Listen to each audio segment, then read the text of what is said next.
waaw ça va nice waaw man nii waaw man pare naa pour tournage émission bi waaw tournage bi waaw man ngay xaar ok foo nekk nii sa kër waaw ok donc disons dans 30 minutes le temps que ma egsi incha allah ok d'accord merci.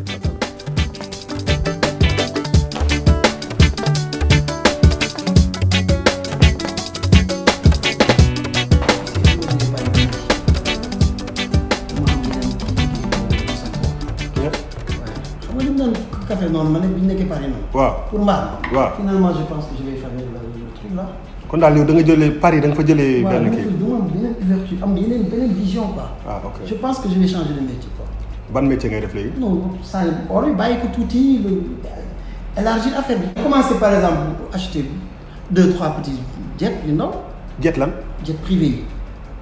ah da nga bëgg a jaay jet privé. tu sais que bi ñu demee Monaco on a vu des jets ba affaire boobu moo kii quoi.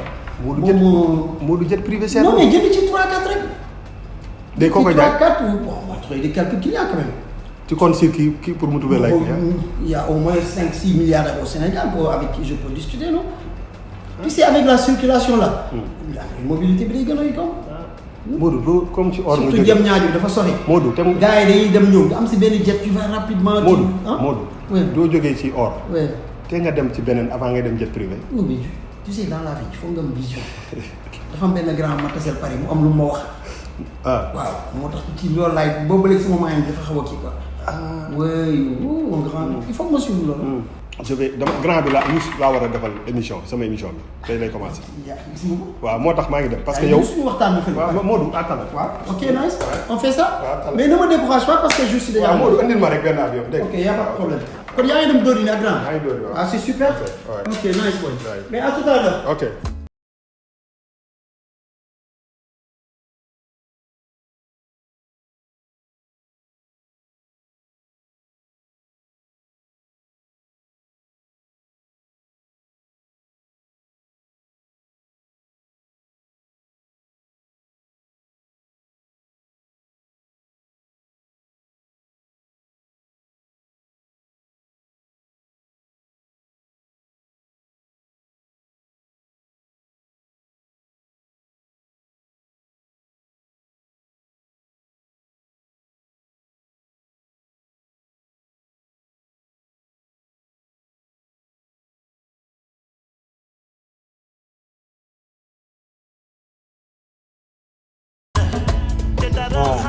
lii mooy baptême de feu wu Tour avec j'ai choisi benn nit bu am importance pour man mais pour Sénégal mais aussi symboliquement je pense que moo war a def première émission donc c'est pas parce que c'est mon frère hein c'est pas une histoire de frère mais c'est beaucoup plus une histoire de professionnel de la musique parce que dafa coïncider ak album bu bees génn bu tudd history nag pour man Youssou Ndour gëj na génn album mais de li ma xam ak li ma dund peut-être c'est l'un des albums les plus personnels parce que amaana ñun ñu bëri ñu nga xam ne jege nañ ko trop wër nañ ko bi muy def album bi sax à la limite yëguñu ko woon donc peut-être am na des raisons man déglu naa album bi qui est un album mature boo xam ne c'est personnel peut-être moment bi loolu la sentir pour def ko musique donc tey ma am ko ci Tour avec ñu war a wër Dakar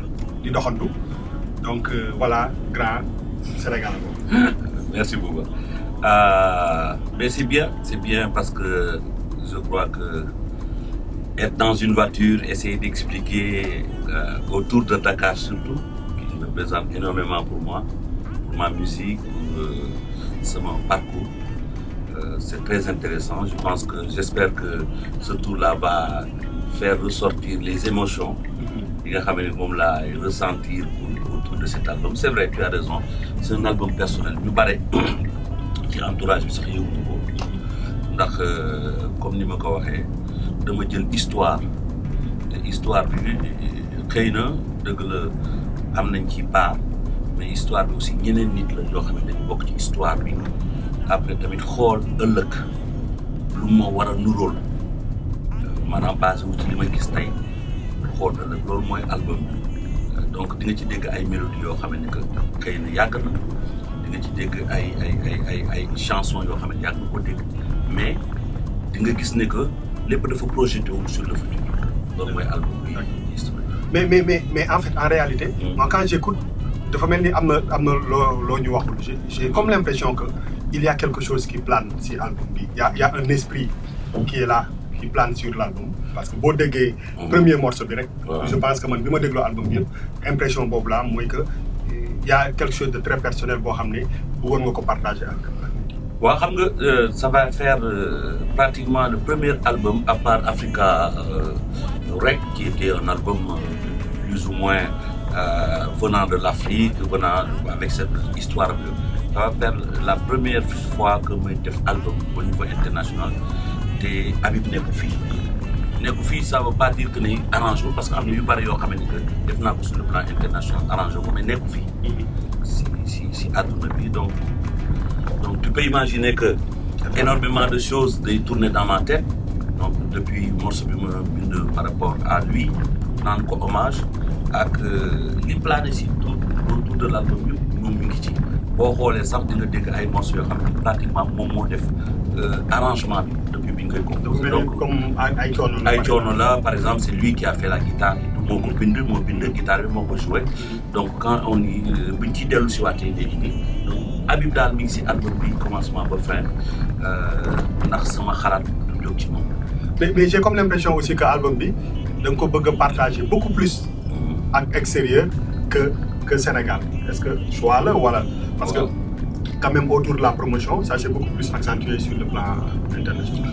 waaw je pense que ne nit ki booy dem tamit wala booy joxe da ngay seet ñi ngay jox ñan la waaw yàlla def na ci kàttanam ñun bi ñuy dox ci wàllu musique dem nañu ba am ñaari carrière loolu nag yàlla moo koy doxal yàlla moo koy def léegi-léegi nit bokk ci équipe nationale fii di football ba pare bokk ci beneen club di football le club ba day laaj mu jox leen ko waaye li équipe nationale bi tamit di laaj jox leen ko bon c'est un peu def benn espèce de métaphore voilà métaphore mais ñun dañoo màgg ci world music dañu ne bu ñu yeboo sax ne suñu carrière dafa judd ci world music daanaka ñi ko tabax ci lañ bokk world music nag boo ko déggee ñu bari dañuy foog ne rek mooy musique yi jóge Afrique wala ci réew yu néew doole world music daje la boo xam ne que man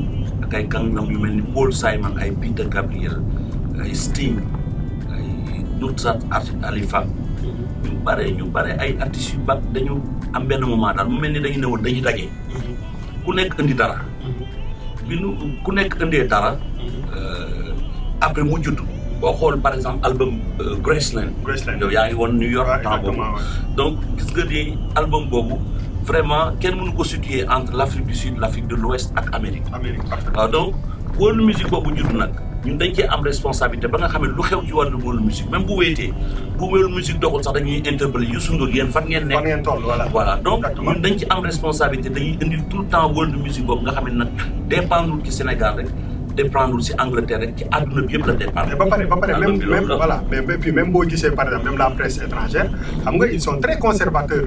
sur les albums internationaux c'est-à-dire boo génnee album international. qui a trop de touches de modernité des fois sax ils ont tendance à être beaucoup plus critique mais dama gis aussi que ni dans cet album là ni nga garder yëpp authenticité bi maturité bi aussi am na ay voix yu bees yu jeunes.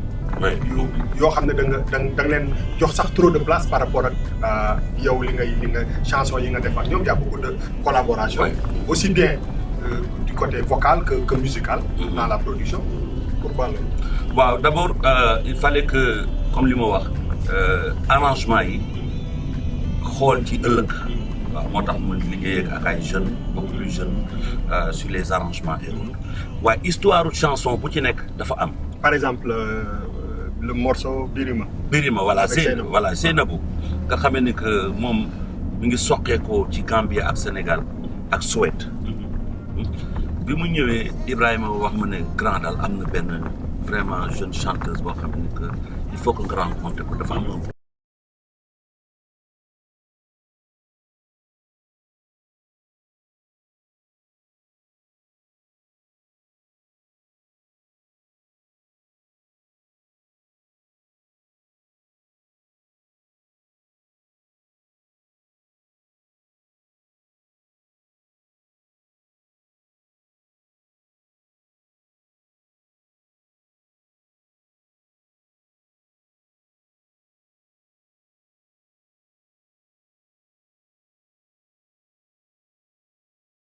de suite ma ne ah kii de mi ngi wax ak man ci album bu bees ma ne ko d'accord na woy ko noonu la moxom bi jógee tamit ba Suède moxom bi moom d'origine aussi RDC la suédois donc noonu la jógee ba Suède ñëw ba fii Dakar ñëw ne ma grand hello chanson boo xam ne la xam naa ne lumière bi mu soxla man kenn mënu ma ko indi ci la ñu décidé loolu donc lépp loo xamee ni que projet la rek bu ci nekk dafa am fu mu juddoo nga dem par exemple sur les rencontres avec Baba Toundé. Voilà, moi en fait foofu laa bëggoon ñëw parce que j'ai comme l'impression que par exemple même ces jeunes là ñi nga xam ne collaboré nañu ak yow ils ont grandi même avec sa musique ta musique te pourtant ñoom ñu si gën a bëri fu sore la ñu dëkk quoi c'est-à-dire que quand j'écoute Seynabou et j'entends un peu le texte daf may indi si ay Amy Winehouse ay Adele xam nga vraiment y a un côté très anglais, Scandinavie, tout ça, toute cette influence-là. C'est-à-dire que même si le texte, da ngay sentir que c'est comme si elle voulait dire quelque chose. Waaw dafa bëggoon a wax donc am na histoire personnelle am mais dafa doon bëgg a màggal aussi fi ko mélodie bi yóbbu ak li mu ko indil. Et je pense que cette nouvelle génération-là dañu màgg ak musique mais dañu dem ba benn moment ils deviennent conscients. Effectivement. benn conscience mooy daw actuellement. ci ñoom ñëpp ku ma si dajeel. mais man ni may nuyoo sax may jaaxal damay foogoon ne que ñoom ñi ngi nekkoon ci beneen monde. mais effectivement léegi li ñuy dund mooy dañuy gëm seen bopp.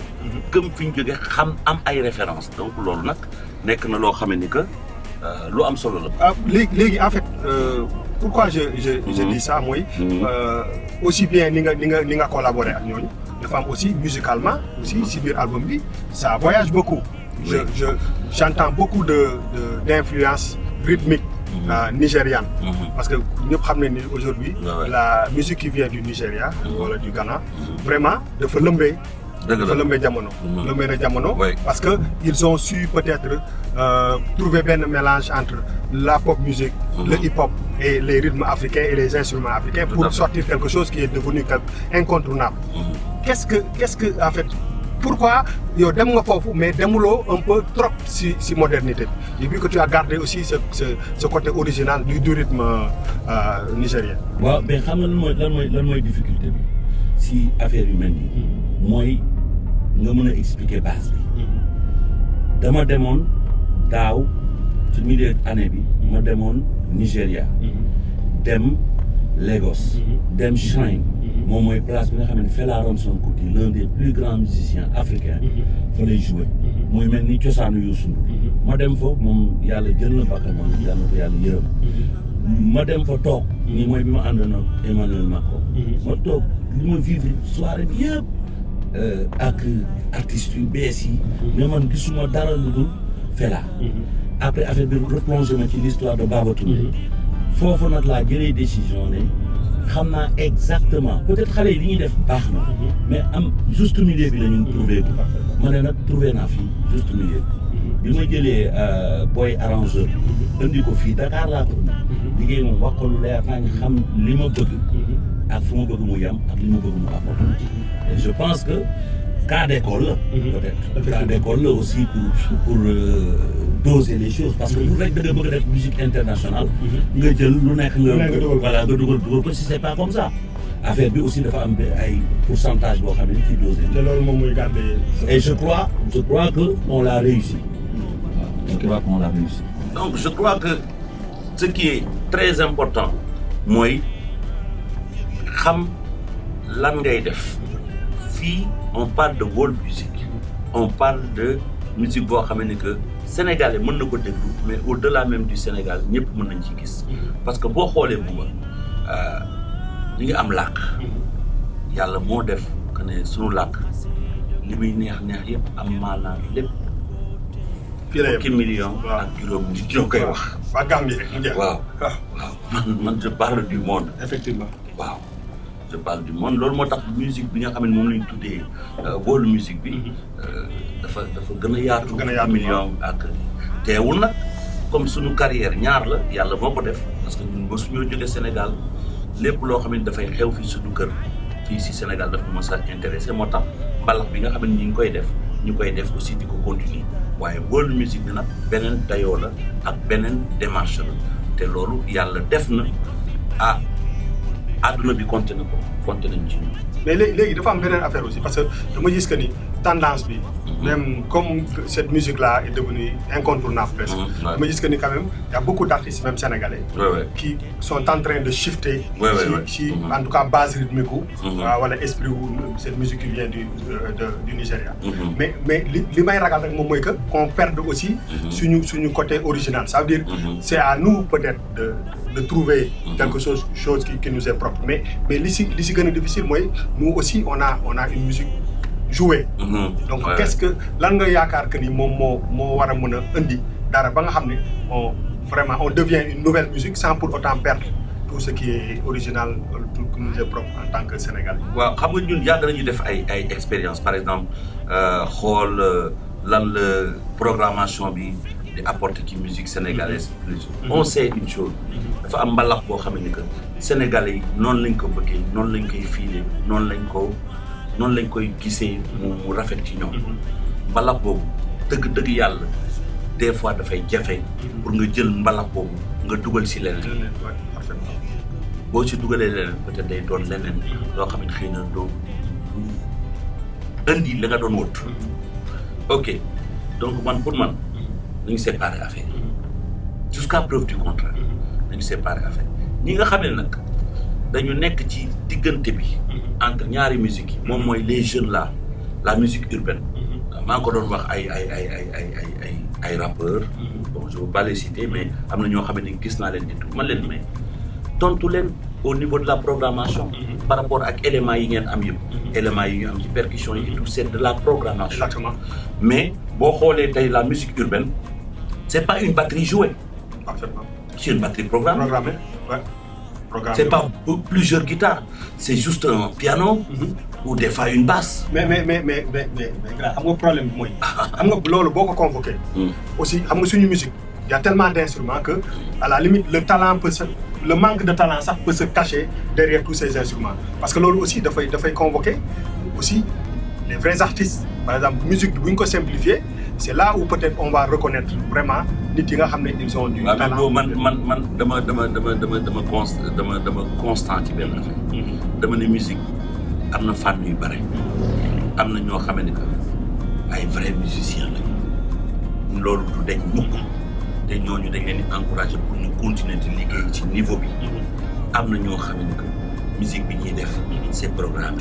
ñaari programme la rajo yi joué ko ñu ne neex na production donc comme Sénégal yàlla defal nañu tey jii am nañu mbalax world musique mooy bi ma leen wax ne da ngeen ko topp mais jox ko àqam bu mat sëkk programmation na booy yi di programme tey nga xam ne seen musique dafay basé wu ci des machines yoo xam ne ñuy programmer nañu fexe ba bu ñuy programmer ñu programmer ci ay rythme wala ak ay son yoo xam ne am na influence fii pour que ëllëg bu doxee ñu mën ko dendale ak Sénégal. Revendiquer. Voilà léegi nag les musiciens yi nga xam ne que nag c'est des grands musiciens yoo xam ne dañu war a continuer di def nañu daw tabi machine.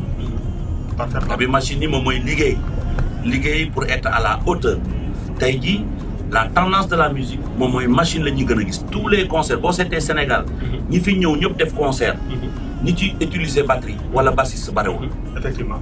dañuy ñëw booy taxaw ñu def seen programmation def seen show dem waaw loolu nag ça veut dire que ça interpelle les musiciens donc musiciens yi dañuy liggéey aussi.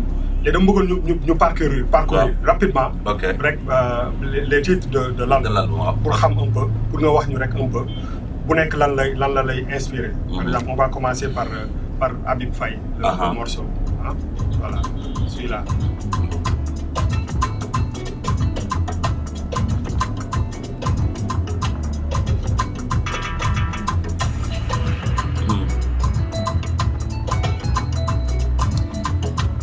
Habib Faye waaw morceau bi texte bi am na solo trop ndax maa ngi koy rendre hommage ci wax ni mu baaxee woon ak ni mu mën a woon liggéey ak ni mu liggéey mais boo xoolee si biir way bi di nga dégg li ma dundee li ma weesu day dellu see tu vois c'est un peu liggéey bu nga xam ne defoon naa ko ak mag Fallow. ak Fallow voilà donc fële loolu juddoo nii te Habib apprécié énormément te wax naa ne que morceau bi Habib bu fi nekkoon billaay dafa naan ma yu bàyyi ma joué piano bàyyi ma joué xam naa fi muy joué xam naa fi muy yëngatu donc c'est Habib. waaw léegi am na benn morceau bu tudd. Bon, Birima, c'est effectivement... Voilà, je l'ai expliqué tout à l'heure. C'est magnifique. C'est magnifique. Je pense que moi, ça m'a fait d'avoir et puis l'histoire, dina ko expliquer bu baax a baax. Et puis lii pour man aussi dafay indiquer benn affaire même nos artistes yi nga xam ne ñoo nekk fii. parce que am na benn histoire quand même ak yow en tout cas ak artistes yoo xam ne am nañu fu ñu jógee Scandinavie muy Néné Chéri on a vu avec 7 Seconds et tout ça. Par exemple am na benn niveau de performance boo xam ne je pense que même dafa war a inspirer suñu artistes yi nekk fii. Parce que quand tu l'entends chanter tu sais que il y a quand même du travail derrière. Elle est à un niveau.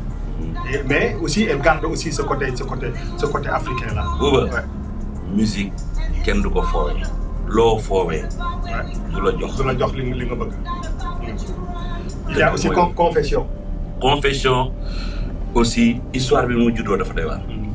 donc histoire bi bon c'est en fait comme toujours moi je raconte des histoires au niveau des histoires d'amour et des rencontres et cetera mais ni mu juddoo laa wax. il y a benn boy pianiste.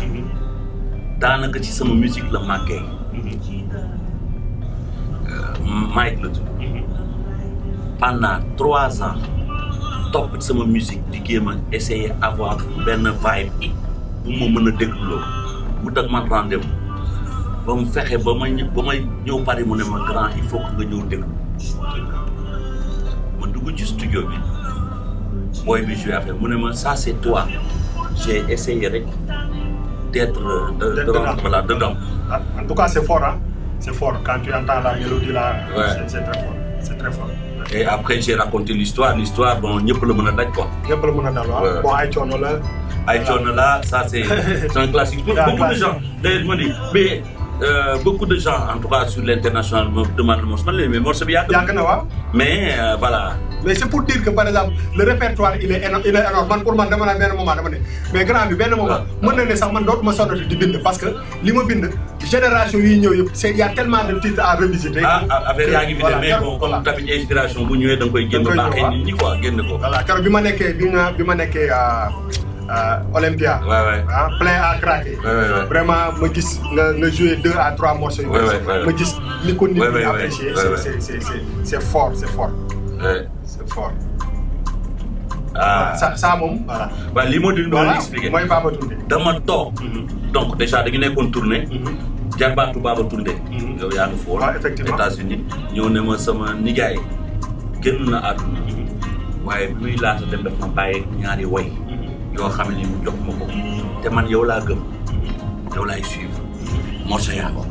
yow ak Mbacke ñu yéen a nga foofu. nga jël affaire téye ko. dafa yàgg ak yow. waaye dafa yàgg amul di ko dund ko. ba keroog daaw ba may dem Nigéria. toog ci biir saalu fi nga xam ne fa la daan joué. toog gis xale yi ku nekk di joué di dem ak a ñëw may tàjjoo yi sama xel na yar ci Baba Toundé. keroog laa décidé bi ma ñëwee ma indi boy Spotless pour mu ñëw fii Dakar pour ñu yeggali liggéey bi mais kii histoire la kii moo ma njëkk a siiw. Effectivement Amérique ñun ñëpp moo ñu njëkk a siiw Amérique voilà combattant la woon. Non c'est fort.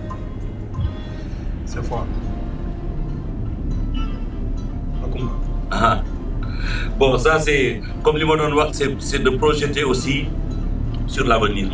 Donc le texte bon voilà c'est un conseil que je donne à ces jeunes là mais ça c'est comme j'ai dit dans le Sénégal il y a pas que le mbalax. Ça c'est de la Casamance. Il y a de l'humour. Et ça a plus de chance que le mbalax. Que le mbalax sur l'internet parfaitement. Et c'est des rythmes simples mais qui accrochent. Ouais.